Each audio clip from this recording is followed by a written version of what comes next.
your host won Best of the Fest at the Burbank Comedy Festival. I don't even know if I knew that. Also, she was Harriet Tubman in a former life.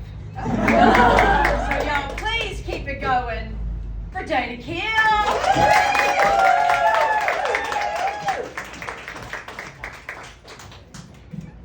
What's up? I'm Dana Keel. She said that, and I swear every time I come here, I remember this stool as taller. Right. So a couple things about me. I'm Dana Keel. We already established that. I am a Gen Xer, and when I looked at the lineup, I noticed that I was the only African American female Gen Xer on the lineup. Woo. Right. Woo. Making me. We should, because it makes me the Oracle from the Matrix, right? There is no spoon, right? And I taught at an all-girls Catholic high school a few years back where I was there, the only African-American female Gen Xer on their faculty, and I just told them, call me the Woman King.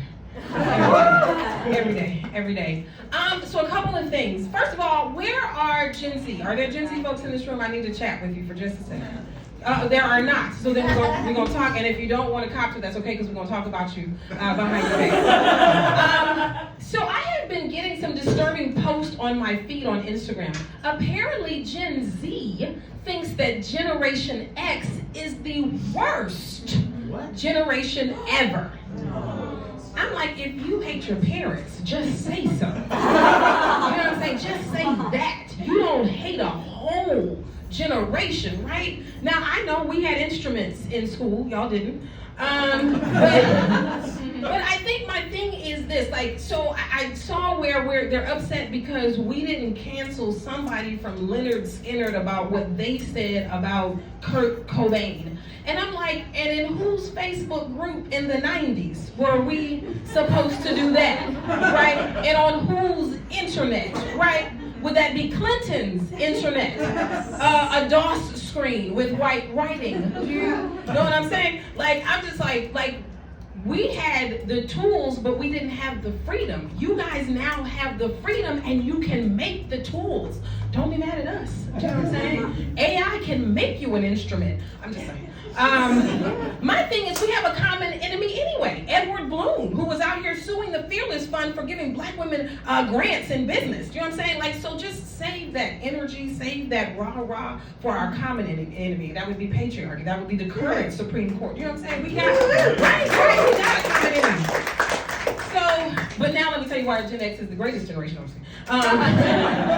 So I noticed, though, I'll say this, I know there are millennials in here because I see y'all. So millennials, when y'all turn 33, it's something new, right? Y'all say that it's your Jesus year. Have people in here heard that?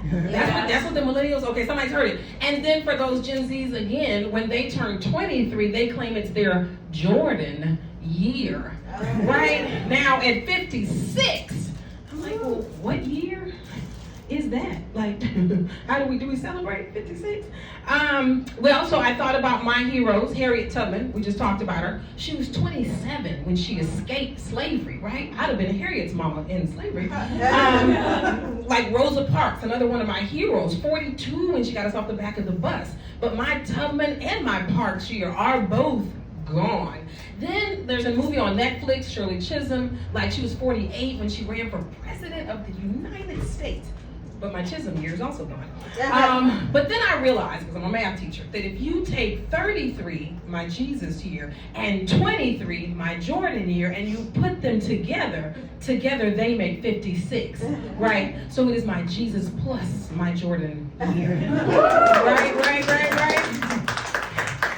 I'm making next year my Heinz 57. Yeah.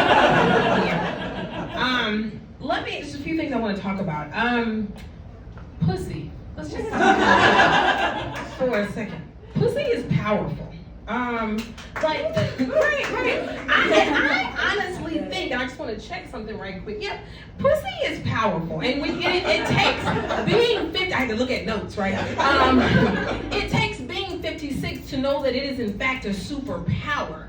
right? You know what I'm saying? And my dad, who just turned 90 this year, used to tell me when I was a kid that men would learn another language to be with a woman. You know what I'm saying? And we all know throughout history, pussy has started wars, it has stopped wars. Like if you go to the Bible, just ask Samson about Delilah, right? You know what I'm saying? Trump, just ask Trump about them 34 counts, right? Pussy is powerful. And honestly, just ask any baby daddy who is not a father or a husband, right? No pull-out game, right? Because pussy is powerful. Y'all, pussy is so powerful that at the elementary school where I currently teach, there are sex workers. There are prostitutes on the stroll going past the elementary school.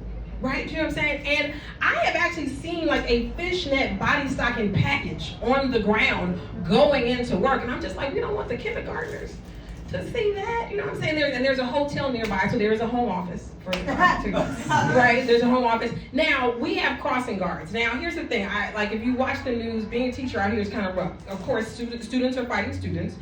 Students are fighting teachers now. And sometimes, like I saw on YouTube where parents came to school to bully somebody's child. You know what I'm saying? But at my site, the crossing guard is fighting the sex workers. She's fighting the prostitutes. She is not only stopping vehicles in a single bound, she is trying to stop the sex workers from crossing our path. No, and recently she ended up off work without her vest and got into a squabble, a fight with one of the prostitutes, right? And here's the thing, it's fair because on any given day, this is again how powerful pussy is, I am confronted with ass, tits, and pubic hair, like on any given day walking into work. And so the crossing guard and the prostitute fought, and she lost her job. Not the prostitute, the crossing guard, right? Sex workers can't get fired, I don't think. Y'all, I'm just saying, free the crossing guard. Like, power to the crossing guard, power to the crossing guard. Speaking of pubic hair, since we just spoke about pubic hair. Now, that's the thing. I mentioned earlier, obviously, I am 56, and there's a few things you gotta know about 56. Thank you, and y'all better clap, right? Do you know what I'm saying? The poster child for reparations. Do you know what I'm saying? Like this is what we get. And they say black doesn't crack, and it don't, or black don't crack. I'm just, black don't crack, and it doesn't. It does lose its memory, and it does gray. And every woman in here knows what I know, that gray hair is gangster, right? It grays up top, but it grays everywhere else, right? And I'm single, and I don't want to be single. Do you know what I'm saying? And when you are single over 55 and 56, you are worried about a few things, 3 to be exact. You are worried about a thigh gap, straight teeth, and good credit, because those are the things you need to slay a partner in these single streets. When you are 56, you are typically just one daddy issue away from falling on the wrong dick. Anyway, just a life of sin and iniquity at any given moment. Sin and iniquity, yes, because I did a church show recently, so I had to break out the clean comedy, the clean version of that joke, right? And I'm like, even if I got married at 56, like, what would it even be like? Like, you stay out of my way, I'll stay out of yours. Do you know what I'm saying? Right? It'll be like James Brown had a song, and everybody in here is old enough, static. Don't start none, won't be none. Do you know what I'm saying? Man, we will rendezvous in the evening and debrief on the weekend. Voulez-vous coucher avec moi? Ce soir? Right? I really just need an eyes contact. That's the truth of the matter. I don't want to die alone. Right? My eyes contact is my 22-year-old who just graduated from college. That's my eyes contact. No money, no job, no car. Like, if I was stuck at the hospital, I would just be stuck at the hospital. Do you know what I'm saying? But the thing is, when you get here's a couple more things that you learn. You learn that you can't fall. Like, if you have ever fallen over 50, you know that you can't. Like, you know that it, right? My dad, I would ask my dad, well, come roller skating with us. And he'd be like, but what if I fall? And I would say, but you'll be okay. It turns out you will not. You'll be okay when you fall over 50. Right, so like I fell, I was chasing a third grader, an 8-year-old. She had called me a scallywag with no edges. And I was chasing her because she had hit a little boy, and I was trying to keep her from hitting him again. But y'all, she shook loose from me, and I dropped to the ground on my right knee. Understand, 8 versus 55, 8 gonna win every time. They got balance and agility. They got some things that we have outgrown. Do you know what I'm saying? And so a couple weeks later, I felt this burning kind of itchy sensation in my knee. And my Gen Z coworker says, "But that's arthritis. Y'all just get that." I said, no, we don't just get that. You know what I'm saying? We are not at the bar requesting arthritis gin and juice, please. Not reading glasses Pinot. Not menopause juice and gin, and from the menopause section over here. Like not even HBP edibles. And for those that don't know, HBP stands for high blood pressure. We want CBD edibles like everybody else. We don't want the kit either. Do you know what I'm saying? We don't want to get up here. But what I learned was that at this age, I know exactly what I want in a partner. I feel like you spend your whole life trying to know who you are, and it's ever changing. Like it changes every decade, every 5 years. But here are the 3 love languages that I have. Number 1, snacks. Right? Protest snacks, Zoom snacks, other people's kids snacks. I said I was a teacher. Menopause snacks, you know what I'm saying? Like all kind of snacks. Love and airplane snacks, like high on the list. High. They don't even give them to you to fall asleep. Don't fall asleep on the plane, you won't get no snacks. Love language number 2, quantum physics, right? The law of attraction. If you black in here, I'm maybe the only one.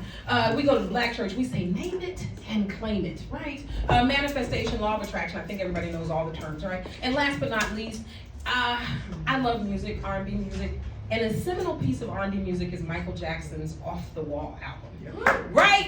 If you love those 3 things, like I love those 3 things, then we should be together. In fact, we go together. I want to rock with you all night, rock you in the day. All right, so listen, thank y'all for singing along. Let me get this show started. We are very excited. We have some amazing comics.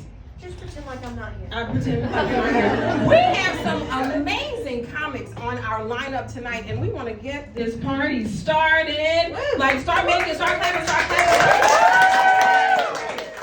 Right. I love that. That's so right. So, and here's the thing, I got to put my reading glasses on. You know us because we love 90s golden era hip hop, but we still need reading glasses to check our mail. You know, Biggie, can't you see? Anyway, all right, so from Santa Barbara, this is his 2nd time performing at the Laugh Riot Girl Festival. Make it loud for Sam Silverman!